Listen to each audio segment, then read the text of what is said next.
So what we're doing today is generally talking about how we can make the right choices for, first of all, for the system, choosing the system or using it correctly, which Andrew is going to help us with. And the second guest speaker we have today is Kirsty, our operational manager, who is going to tell you through some tips about how to set up your CRM so it fits well within your sales process. And the idea of that is to be very practical and something that you can take away and use after today. So without further ado, I'm going to speak to Andrew now. Hello, Andrew. Hello.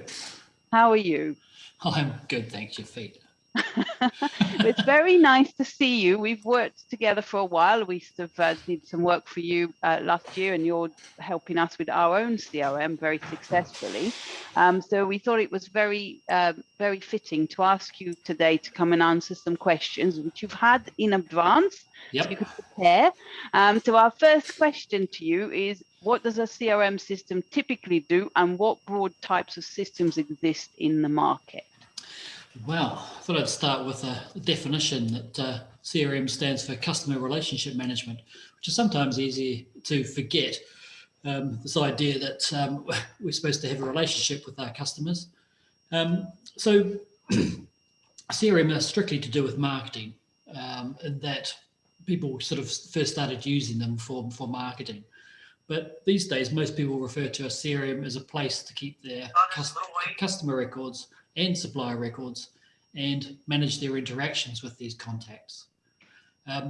So obviously from a sales point of view, that's also prospective customers as well.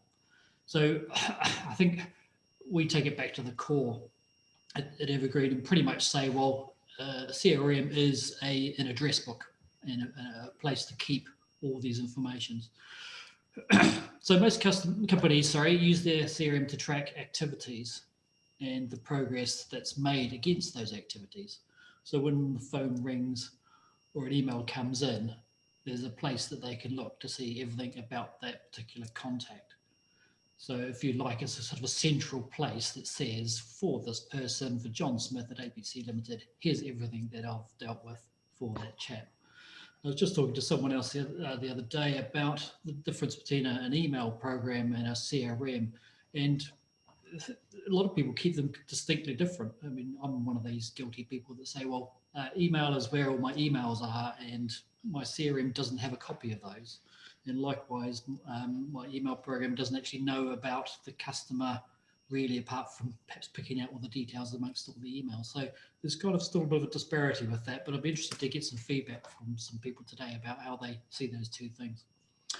So what broad types of systems exist? Well, there are over 1,000 CRM systems available out on the marketplace at last count, which was probably about this time last year. I did a bit of a trawl through and see how many there were. Probably about 200 of these are popular and well used, and the rest of them are very niche, which goes to show there's a large variation in the way companies, the way we want to use our contact data.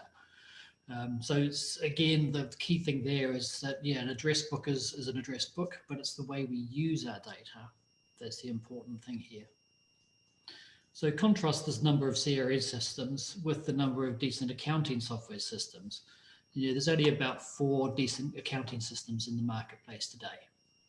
And if there's over 1,000 CRM, it shows that there's quite a large variation in that standard way of doing things.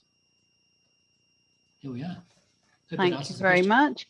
And next question is, what are the key elements a company needs to understand before it starts looking for the right CRM system for them? Yeah, this is a really good question, because a lot of people dive straight in with this kind of stuff and go, yeah, I need a CRM, and just grab the first one. It's got those 3 letters in it. So as I've kind of alluded to already, it's really important to understand what you want to do with these records. Are they customers?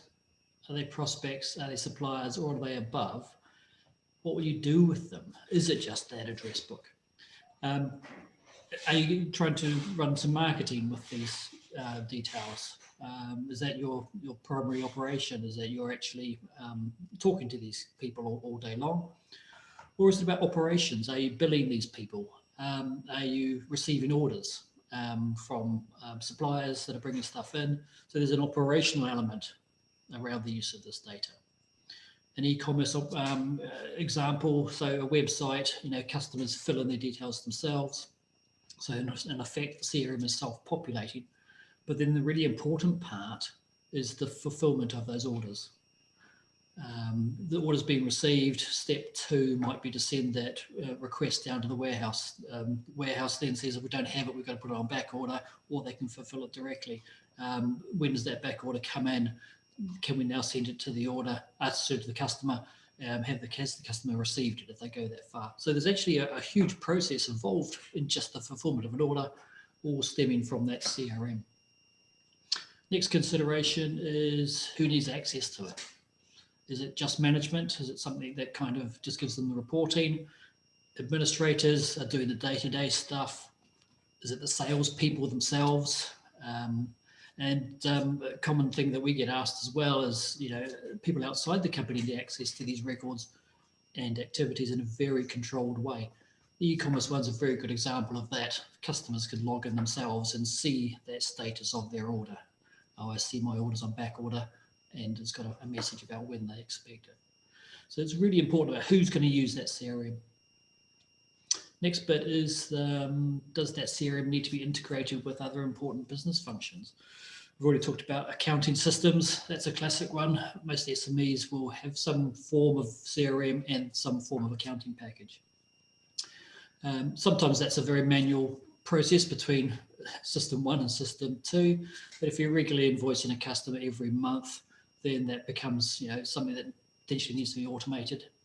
Receiving purchases from a supplier, making sure that all those details are up to date for regularly invoicing and regularly receiving information or placing new purchase orders.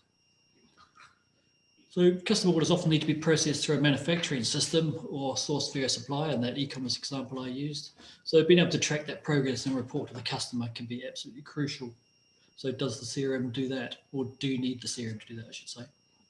So once you've asked those questions about how you're storing them, who needs access, does it need to be integrated, it's important to look at the gaps. We still might need to do things manually. A couple of our customers in the past have had fantastic CRM, but then they've manually put together monthly reports for those customers. So there's a big gap between the data that they're collecting and the word templates that they're having to put together manually every month, and pie charts and stuff, which is the thing that drove them nuts.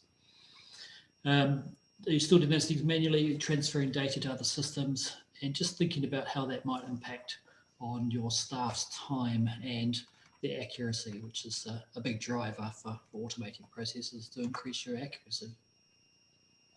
Definitely, I agree. I think that with reporting in specifics, it must be absolutely crazy to see companies doing that have got it all in the system, because it's essentially a database, but they, rather than pulling reports, they actually create them manually. And I'm pretty sure we used to do that before we met you, Andrew. So oh yeah, that was the customer. Are you ready for the next question?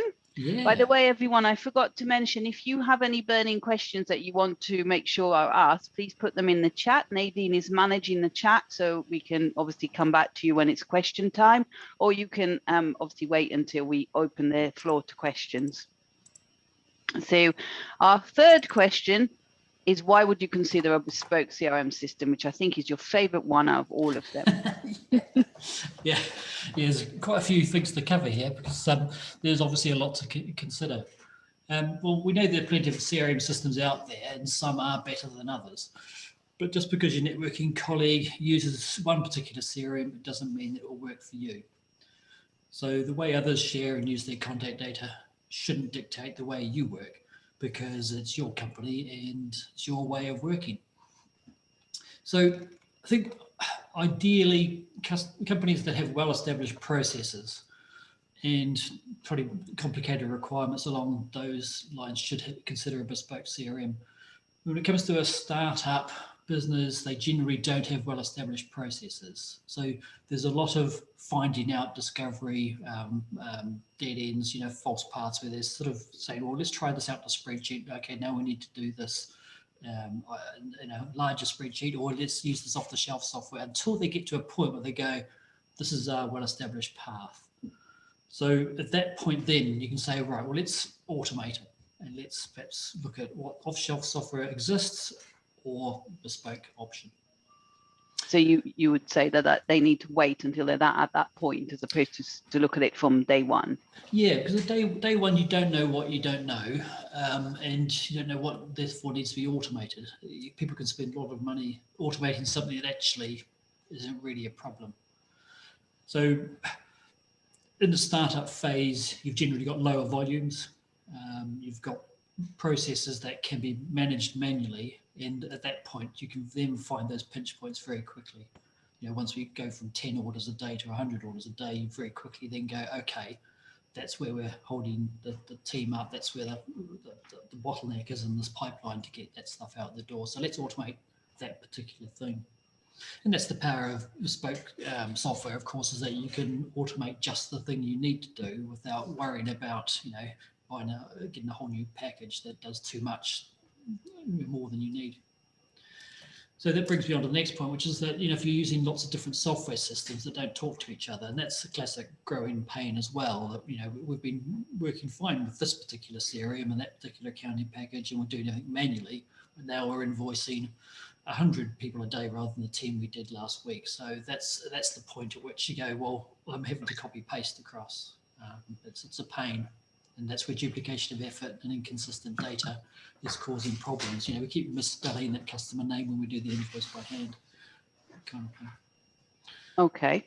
So growing pains also are talking about, the number of staff using systems or doing things manually. If you've got more than 10 staff, is a good tipping point where you should do a cost comparison with a bespoke alternative. Mainly because the bespoke system will be yours to own, and you won't have to pay per seat licenses. Once you hit 10 staff, 11 staff, the cost of those monthly licenses start to add up, and the cost comparison could be very favourable to going bespoke. Because it's not an instant process going bespoke, it requires an upfront investment. But based on history and experience, we know that it will save money and time and effort in the long run. It's that idea that you shouldn't do a bespoke system unless it's going to give a return on investment. And that's really, really crucial. Well, any expenditure really obviously has to be looked at very carefully and thought, well, if we spend this money, when do we get a return? And is the return in staff satisfaction or customer satisfaction? Is it purely money?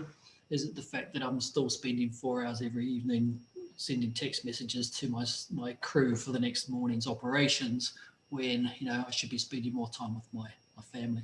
It's that kind of trade-off. Where am I going to get my return? Okay. Training is a good one as well. So companies looking at training their staff as they onboard them. If there's a complicated and long-winded process to train someone how to use Salesforce, for example, a fully featured and very good CRM, but because it's so generic, people have to be trained to use it in a particular way for this organization. So there's a massive thick training manual. Follow those menus there, don't use that option, tick that box, don't fill in that field, but we want to put our values into this field here. And it's that kind of training that is an overlooked expense, especially when you don't have any control over when the next version is out and you have to change the way you work and retrain your staff to suit the next version of the software. And my philosophy, it should be the other way around. You should be the ones driving the development of the software to suit the way you work. Last consideration is the off-the-shelf software generally does cover, in some cases, 100% of the way people work, but most cases it's between 50 and 80% of their operations are covered using an off-the-shelf. And by definition, off-the-shelf software has to fit the majority of people in a way that off-the-shelf clothing does as well. So people then muddle through and copy paste and revert to spreadsheets and paper to manage the remaining 20% of their operations. And there's nothing wrong with that per se. It's when you start to want to push past that becomes the problem. That 20% could mean you're losing 20% of your profit. So most of the time, companies work in a particular way, but they do change slowly over time, some more quickly than others. And the software that they're using needs to change as well. So quite often we see companies will go through a cycle where they find some software, they put it in place, train all the staff to go through the data migration, do all the expense, and then get to the point where the operations have changed over 3 to 5 years' time, and they have to go choose some new software and go through the whole expensive cycle again. So it's the research, it's the implementation, training, data migration. So by having your bespoke system, that's the where you get the main benefit, is that over, we've got customers going back over 10, 15 years, and they've increased the utility of the software to cover almost 99% of their operations. So okay, and that must be very helpful for companies. So this webinar is particularly about the sales side of using the CRM. So could you sort of give us the key benefits for using CRM for sales operation, as opposed to not having a CRM using a spreadsheet, for example? Yeah, I think some of these benefits you could probably get from a spreadsheet as well. I think the core function of a CRM, as I talked about earlier, is the fact that you've captured it into a system, so that you don't have bits of paper and post-it notes or something scrappy that you don't know where all the details are. So from my point of view, a CRM gives you the ability to remember. So every time you contact a prospect, you've got something that's recorded that says the time and the date, what was agreed the last time you spoke, so that you can repeat it. I mean, it might even be there's some personal stuff in there. So how are the kids? How's the dog? How did you get on in your holiday to Scotland? That kind of stuff. That you've agreed when it was a good time to call again. What were the pain points that you're trying to solve, and it might be something very specific that you've been able to write down. I think that's the real element of it, is that you've got 100 prospects on your list. There's no way you can remember them all. Yes, you can do that in a spreadsheet, but then the next part is that CRM will give you automation, and it's going to give you a to-do list with the right priorities for today. So that thing that says what's a good time to call again, on my list it was the 25th of May, and so there I'm presented with those prospects that I've got to call or email or do the next step with today. So that automation means I don't have to worry about the ones that I called 2 months ago. The CRM will remember that for me. Oh, excuse me. Demand you are. Yeah. So is that automation, that memory function, that to-do list and the prioritization, so no prospect is left behind, and you're not having to remember that yourself. And it's providing those scheduled and repeatable processes. Now, so that's the automation part, and it's the repeatable stuff that you can do and be consistent with, so the quality is built into that. And best of all, these can be trained so that your staff know what to do. It's pull this lever, press that button, wind that dial, and you know that those same repeatable processes are going to be done over and over again, with the CRM prompting them at the right times. And then they can be measured as well. So from a staff performance point of view, you can see how they're getting on. They can have their own goals that can be set. And from a management point of view, they can see what value they're getting from the data in and sales out kind of process there. So you can't really readily get that from a spreadsheet. It's the metrics can't be measured. Yeah. Okay. The process is really key, obviously, to sales. We say that all the time, but obviously the automation of the follow-up. The last webinar we had with some of you was all about follow-up, and CRM really supports that. So I completely agree. Yeah. That's really key. It is.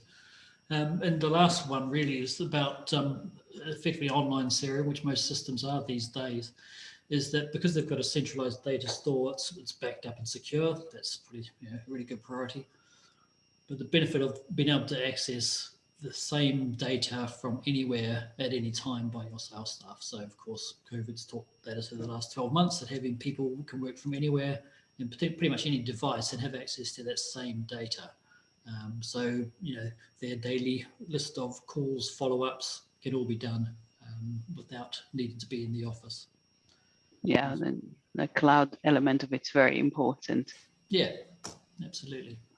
Okay, thank you very much. And our last question is, do you have a favorite system or ones that you like that you've heard are better? Yeah, and this is a really subjective kind of question. Of course it is, yeah. Yeah, because But you're the CRM master, so we wanted to. Yeah, well, I can't really have a favourite because I've pretty much tried to dissuade you from doing what other people are doing. It's all about the way you want to work. I've mentioned Salesforce. It's a really fantastic, fully featured CRM, and I think the support and the way they've set things up is very, very good. However, it's not an easy on-ramp. It's not something that you can just pick up and start using tomorrow. It kind of takes a lot of forward planning, which people should do anyway. But it's not really dip your toe in the water and let's get going. I think that's kind of a medium enterprise kind of CRM, but the functionality is great. And I guess my favorite CRMs are the ones in which we can interface with. So, from a software point of view, we can, in a secure way, of course, pull the data out and integrate with other systems so that, more functionality, more utility can be pulled out of these things. Another good one like that, at the other end of the market is Capsule. So you've probably heard of Capsule CRM, very low price and good functionality, straightforward, and good interfacing as well with other systems. So that's a good one to start off with. HubSpot, everybody's heard of HubSpot. If you're using a spreadsheet, HubSpot's probably a good one to start with. Just get away from those spreadsheets. And I think those are the ones that are well known and are generic enough that will suit most people. I think without trying to, I don't want people to go away going, oh, I'll just use Capsule then. It's more, you've got to do that research yourself, make sure it's suitable. And the main reason for that ultimately is that it's hard to move away from a CRM once you've started using it, because you'll put a lot of time and effort into putting your data in, a lot of time and effort in understanding that CRM, a lot of time and effort in training your staff, all that kind of stuff. And then you've kind of got you with that inertia that, it's a bit crap, but we're all using it. We've got thousands of records in it. And the good news is that, we can, and other companies like us can help you migrate your data away from an existing CRM and move it to another one, so that you haven't lost all that data and stuff that you've accumulated over the years. And hopefully the training won't be too bad on the next one. Okay, well, thank you very much. That's really helpful, very detailed, and I thought I've learned some new things too. Oh, good. So we got a bit of time for questions for Andrew, if anybody's got any. Nadine, do we have anything that came on the chat? Yes, Jonathan O'Shea from Tab has asked, seeing that the CRM is it can be key to your business processes, how do you ensure that it's kept up to date? What would you suggest? The CRM software itself, Jonathan, is that what you mean by up to date? No, I was more thinking, I've come across a few people who've invested in CRM and then it looks really good on the computer, but the team isn't consistently inputting the information into it. So it kind of becomes a bit of a waste. How do you motivate people to keep it up to date? I mean, it does come down to that idea of, well, what is the value of the data being put in? So it's making staff understand that without the data in the right places, the process falls down, whether that's from a management point of view. We can't see how you're performing. We can't see how the company can benefit from this. And also that thing about, It's a tough one because some CRMs are better than others at saying this field is important and these are the valid values, and you can't move past the screen until you've properly recorded that conversation with a customer. I think it just comes down to training, really. How do you do it, Yafit? Well, Kirsty is going to talk about exactly that, Jonathan. So it's lucky. Right, well, there you go. Thank you for leading us into the next part. Yes, Katie. Can I just say a classic example of not having data in the correct fields is the DVLA. So you can go online and see, if you've got points or when they come off your license, etc. But when they transferred it over to a CRM system, on mine they've put a slash in a wrong field, and online I don't exist. Oh God. Oh no, yeah. And that is down to different ways different people have put the information in when it's been transferred across. So my husband exists. They certainly exist if I get points over the years, by the way, and they get fine. But I cannot get that code or go online. So it is important. No, it's really train your staff for that. What you were saying, Andrew, maybe put a field in that says this doesn't go here or something for that reason. No, definitely. Any more questions? I'd like to sort of move on to Kirsty's part, but if anybody has any burning questions, I won't stop you. Rob Barnes had a question. Yeah, maybe it's a bit of a technical one, but I was just wondering, Andrew, as most CRMs, as you say, are hosted, I guess, mostly somewhere in America or even China, whereabouts are you actually doing the modifications when you modify a CRM? Is it actually in the front end, or are you working with the provider to do a new version? What we do at Evergreen is we actually build bespoke CRMs from the ground up. Oh, I see. Right. Okay. Yeah. So you're not modifying something that they're already using. That's right. I mean, Yafit's actually probably an exception to that rule. Yafit's team came to us with an existing CRM.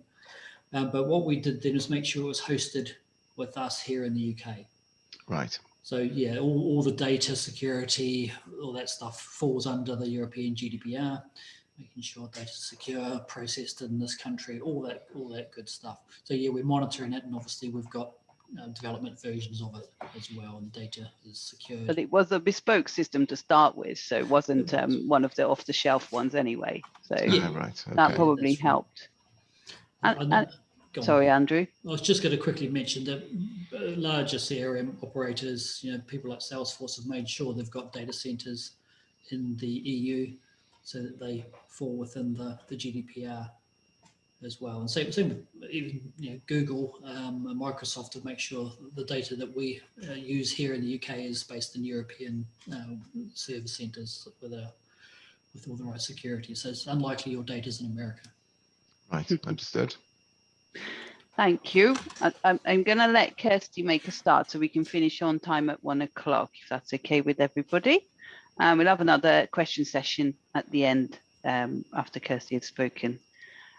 So Kirsty, do you want to take control of the mouse, or are you happy for me to just click you through? You can just click through, that's all cool. So hi, I'm Kirsty Grimes and I'm the operations manager at your business development team, which means a part of my job is figuring out processes to balance the needs of our clients, management and team members doing the work, who all have different priorities and ways of working. So for example, clients generally just want to know good news like appointments. Telemarketers need an accurate note history for when they do their calls.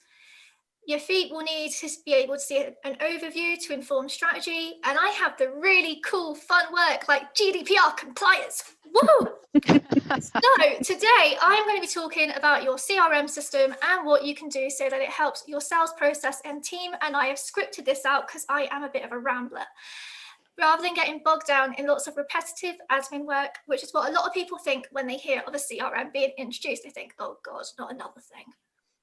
Now, admittedly, it does take some time to set up, as you have to get people's details in there, set up your processes and do some training.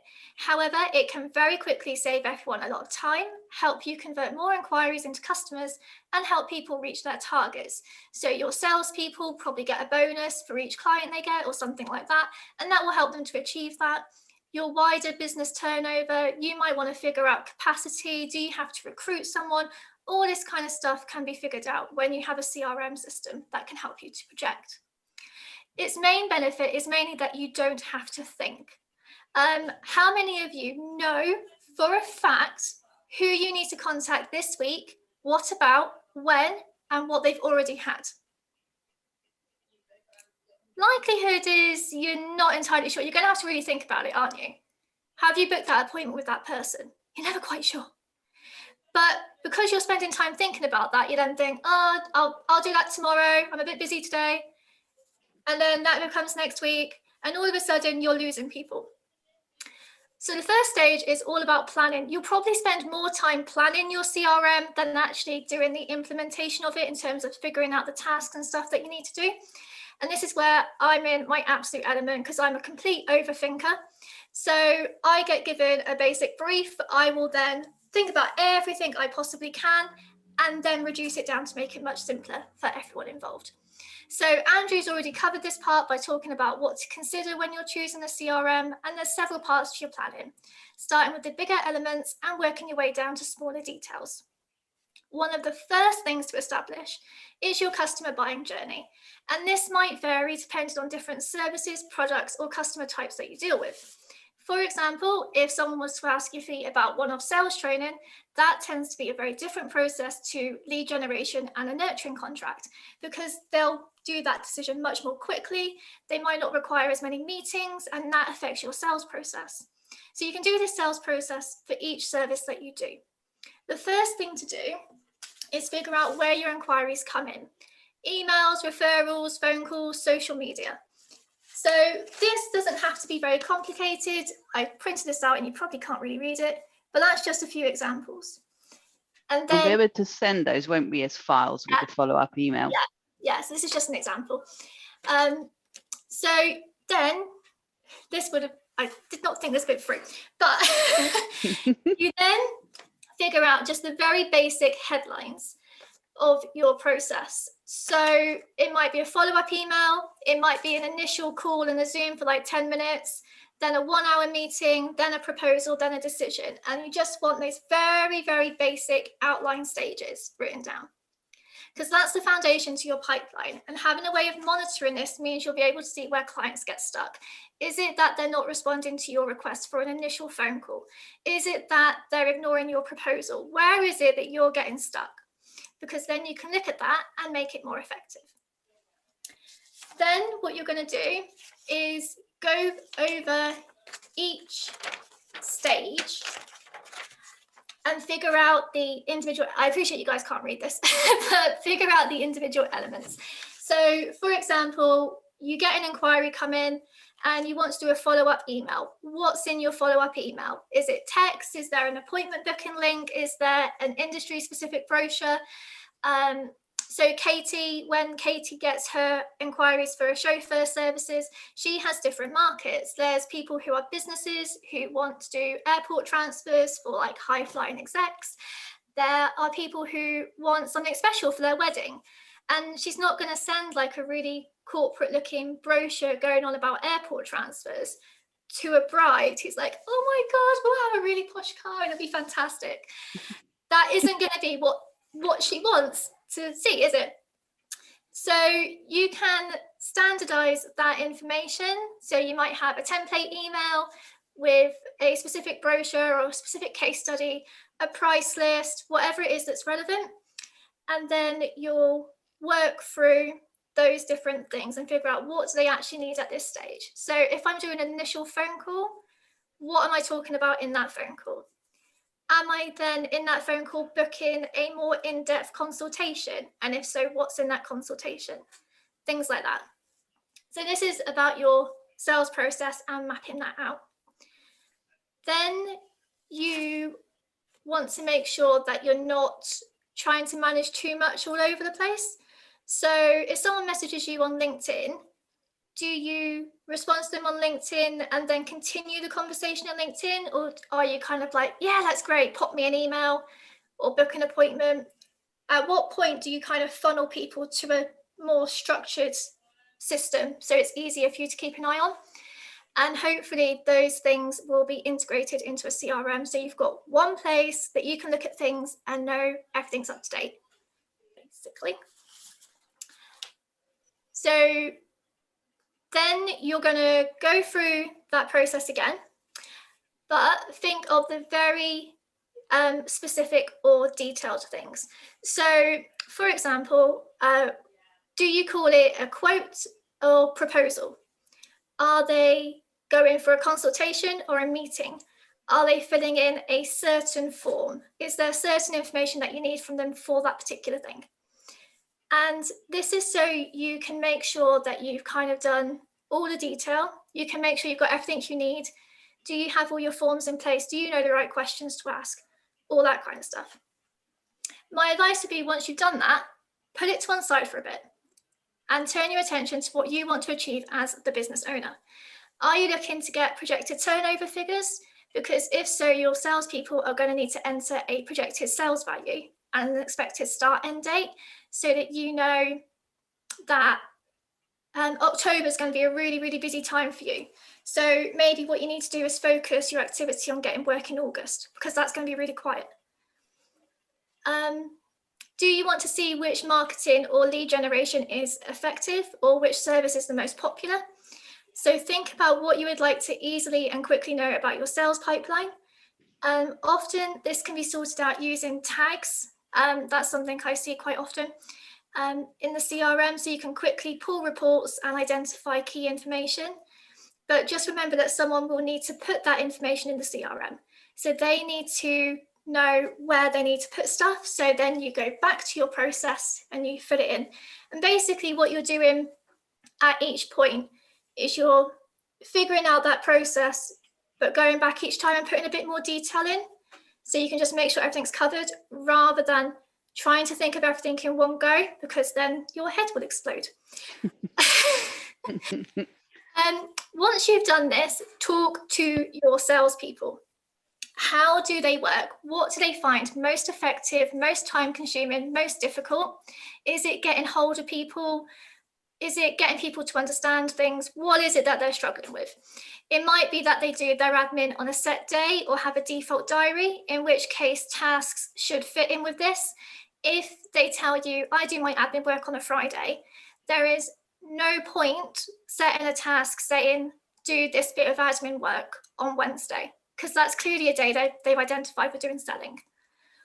How long do they find it takes an inquiry to move through each stage? So often when you create tasks in the CRM to match your process, you might think if someone inquires, it takes 15 days for them to become a client, let's say. And you talk to your salespeople and they're like, no, they generally sign up within a week actually. And it's a lot easier than you thought, or it might be more complicated than you thought. But that means you can set up the CRM in a way that's realistic, not in the way that you think is how it works. So if you're not the person doing sales, make sure this gets reviewed by the person who does. You might want to also think about having some kind of review meeting each week or month where everyone goes through and updates the CRM and identifies missed opportunities, because then, especially if it's done weekly, it's not going to be like too late for most prospects, so you can still catch up with them. Figure out what you can automate or make easier. So things like template emails, appointment booking software. CRM systems often have templated processes. So instead of setting up a dozen different tasks, they simply select the relevant process and it figures it out for them. So it already goes, 1st of June, I've got this inquiry. And then 6th of June, I'm going to do the follow-up email, or 10th of June, I'm going to do the follow-up phone call, and it plots all that in for them. And they just have to select one thing rather than them having to figure out a lot of stuff, because they might as well just do that independently. It's also worth bearing in mind that salespeople can be a bit suspicious about why a CRM is brought in. So it's good to involve them at the planning stage and explain why anything is necessary so they can understand why it's being done. And then do a final review of your processes so that it's ready to get set up in the CRM. So setting up the CRM will largely involve reflecting your processes as tasks and setting up various templates and resources, doing all kinds of techie integrating stuff with your appointment booking software and your calendar and things like that. You can set up a series of tasks to run automatically, like I said. And also the way they often work is, let's say you've tried calling the potential client and they've not answered. You don't want it to go to like the consultation stage next, do you? Because they've not answered the phone for you to book it. So you can then reset the task and it will rejig everything further along. It's also worth creating a post-sales routine because it's much easier to convert existing clients. So do you have reviews? Do you ask for referrals? Do you have any kind of upsell or cross-sell opportunities that your salespeople can use? It might be that after 3 months, they do a courtesy call, ask for feedback, ask for referrals, and that can help them generate new warm leads. But without a task reminding them to do that, or even a very basic script so they know what to say, that might not be something they want to do. They might be worried they're unaware of something. They might stick their foot in it. So being able to see the customer's history will help put their mind at rest and also give them some topics to talk about naturally without it seeming salesy. Some people are like very friendly in their emails, aren't they? So they might mention about how the cats went on their Zoom call or something. So when the salesperson calls up, they can mention the cat. I don't know. It would work for me, just saying. When it comes to introducing a CRM, I've always found it better when the team can get involved early on and you have a very process-driven person who can become the go-to person about the CRM, mainly because that person ends up being me. Whilst you're getting a system set up, it can be good to get the team involved with things like filling in contact details and a basic relevant history, because that gives them a chance to review opportunities before it becomes official. And it also helps save time when it is ready to set up, so that when it's set up, they're already used to the system and they can see the benefits a lot more quickly because now it's not so time consuming for them. They're now at the stage where things like tasks are automated and they can start getting results. It's also a good time to train any non-sales team members to look out for opportunities and to figure out at what point it will go to a salesperson so that they can refer it on. And when everything's ready, do training sessions so that people get used to it, possibly some kind of co-working scenario at first so they can ask questions. And to answer Jonathan's question, co-working with cake. That's bound to motivate them to fill in their CRM if they have to do that every week. Cake or pizza? Oh yeah. That's me done. I talk very quickly. You do. So I was going to suggest that you might want to give a few examples of some of the stuff. You mentioned that you created some examples. Is that the paper that you were using before? Or is yeah, the paper that went really, really well. Because I think that the introducing the CRM, I think is really, it's straightforward, at least to me. But in terms of planning, there was quite a lot of detail that you mentioned. So did you want to break it down a little bit, perhaps, without wanting to put you on the spot, but give some examples for something that we may have used and sort of changed to sort of make the CRM work better in terms of planning? I can screen share my screen with the process on. And then you guys can read it. And then I'll talk you through it, but it will show something then. Yeah, I mean, I was just wondering if you could just sort of break it down, give us a few examples, So planning the customer journey, what sort of an example can you give to that? Just break it down a bit. So you want to think about the different services or products that you have, because different ones will appeal to different customers. So I believe Steve Taylor has a cleaning company, correct me if I'm wrong.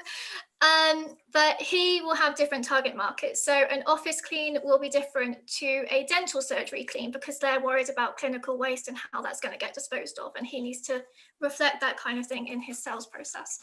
So it might be that he has a follow-up email and he has a brochure that's particularly about medical and clinical settings, for example. And then when he follows that up, he can refer to that. And in the CRM, he might have it tagged as a clinical, medical type of place so that anything relevant is sent to them.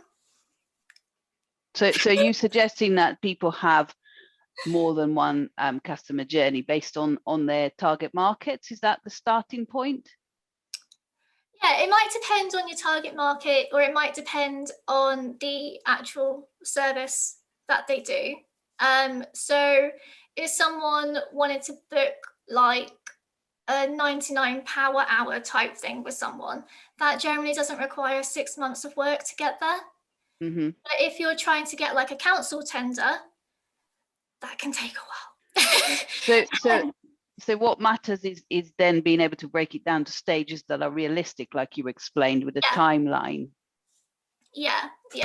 So you want to make sure you have a realistic timeline and the process. So if you're talking to council providers, they probably want you to fill in a tender document or go via some kind of online portal or something like that. If you're talking to an independent business owner, you can generally take them down the pub. It's great. We're not recommending that you go to the pub with your clients. But you can. But the process will just be a bit different. Different things will appeal to them. Someone who works with other sort of self-employed people will have a different process to someone who works with a very corporate sort of nameless type company. There'll just be different things that affect the sales process, really.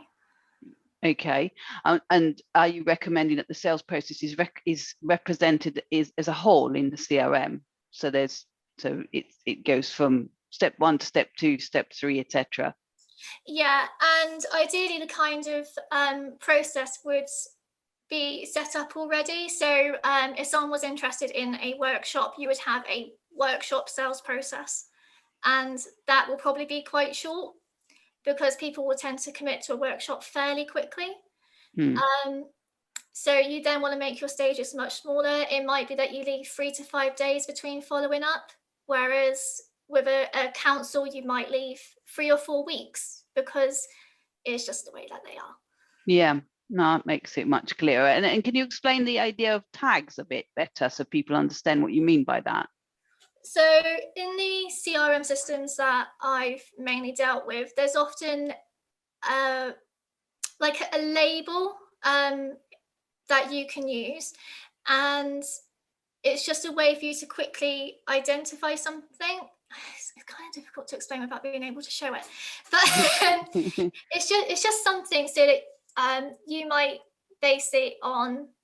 You might have prospect, customer, ex-customer, supplier, just some way of identifying people or particular services or particular project values, or just whatever is key information for you to be able you're grouping people within that, so you can then look just at those groups, etc. Yeah. Okay, that's great, Kirsty. Thank you very much. Is there anything else that you wanted to mention before we ask people to ask questions? Yeah, I'm not used to public speaking. I don't believe that is true. Thank you very much. I thought it was really, really helpful and very sort of, very, this is how you do it, which is what we wanted, as opposed to sort of more theoretical stuff. So we can move on to questions. And Nadine, I'm just wondering if you have seen any questions at all on their chat. We haven't got any more on the chat now, so do you want to open up the floor to Sure, questions? just go ahead and ask questions. I don't forget to unmute everybody. I've just unmuted everybody. Well, I've asked you to anyway. Any questions to Kirsty? Any challenges? Kirsty can help with challenges. So if you've got specific problems about the CRM, please ask. Yeah. What sort of cost? Sorry. probably the best person to speak to, whether it's Andrew or Kirsty, is I think I fell into the trap of using MailChimp as sort of as a CRM, but it doesn't really tick the boxes at all. It's okay at the moment. Obviously, I've got them in one place, but like you say, I've got using MailChimp. I'm using, you know, sort of Andrew's favourite crappy spreadsheets. For the other bit of it is, I think probably what I need to get to at some stage is something that merges both and does some of the stuff that Kirsty was just talking about, so you can manage the process properly. It's not too bad at the minute. When I'm the only person running the business full time, and I've got part-time staff, I'm just about to take on an apprentice, but you know, in a year or two, you know, I'm wanting to take on a salesperson, so I need to get these things, start to get them in place now. So it's just some advice around that, really. So it will depend largely on what you're actually wanting to get out of it for them. So is it just going to be about managing marketing and sales, or do you want to be able to keep track of when clients' contracts come up for renewal? Do you want to be able to track which staff are working at a particular building? How much information are you actually wanting out of that? I think at the beginning would be purely managing the existing, you know, like you said about segregating the customer, so from a customer, prospect, ex-customer, that sort of thing, and then to be able to highlight that sales journey, I guess, or from prospect turning it into a paying client, and then where potentially you maximize more sales. So, you know, I'm sort of getting away with it at the minute, but I don't want to be missing potential clients because you think you've contacted them, but actually you haven't, because you've contacted somebody else. You know, in your brain you think you've done it, but in reality you did, but you did it like 6 months ago. I know, don't worry. I think Andrew was going to say something. Yeah, I was going to say one of the key things about CRM is that you've only got one version of a customer record, and that one version has all the activities in it. So there's no danger of you finding a duplicate John Smith at ABC Limited showing that you contacted him in 2018, whereas in fact there's another record that says you've pretty much given him a proposal and you're waiting him for effectively to buy that proposal. So I think the thing is, while you can still get away with it, Steve, is to perhaps consolidate your records and make sure you've got one version of each customer on a spreadsheet, and then put it into a simple or free CRM. An awful lot of them do integrate with MailChimp. So you kind of be able to say, well, there's my CRM, I've got the one version of my customers, and then from there go out to MailChimp to send out the campaign. As Kirsty said, you can put labels on to say that's where they're up to, status or whatever it is, to say is this guy is, you know, cold, warm, hot, boiling hot, or whatever you want to call them, and then you can then send an email to all the boiling hot customers and one to the cold customers, all that sort of carry on. Just a quick Google capsule. We've mentioned that several times. Free capsule. You can also integrate to MailChimp. Yeah, and it's also trying to get it, because obviously I'm using 365 now with the emails, is like getting it to integrate with emails as well, with prospects, I suppose. Yeah, there's a lot to think about. But Kirsty's right, there's a lot of things that you could also be doing with that data in terms of perhaps managing existing customers and contracts that are out for a renewal, regular billing, all that stuff. And that's one of the reasons I first use of the CRM that I had for Evergreen was to basically remember who had what domain name, hosting package, secure certificate, and billing them every month. You know, that was very quickly an annoying nightmare. Okay. You can integrate a lot of things. You can integrate your accounting, so you can see your invoices. If you integrate MailChimp, it'll often do things like tell you if someone's opened an email or something like that. Yeah. So the idea with a CRM is you just have one place where you look to. In articles, it's often referred to as a single source of truth. Yeah. You just have one place and you're like, I live there. That is. So yeah, I use Like. Zero for my invoices. So at the moment, it's an integration of sort of Zero, MailChimp, and obviously email. That's and the spreadsheet. But you probably want to look at the process. Yeah. Do you have when you do invoicing, you will have things like people's address and their email address and stuff? Yeah, so yeah, I've got all that on Zero. Things like that.